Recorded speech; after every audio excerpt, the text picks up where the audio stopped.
Panibagong araw, panibagong taniman na naman nga mga kabosing. Dito nga mahigit 2 hektarya yung tataniman namin ngayon.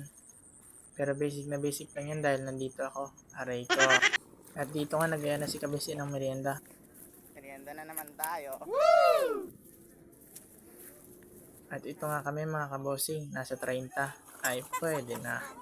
Gatas at pancake nga palang merienda ko dito mga kabosing. Ay sana all. Wow! At nang matapos kaming merienda bossing, naglusong na rin kami agad. At matapos namin lusong, ayun, nagaya na si Kabisi na kumain. Isang langgunisa pa lang ulam ko dito mga kabosing at sardinas.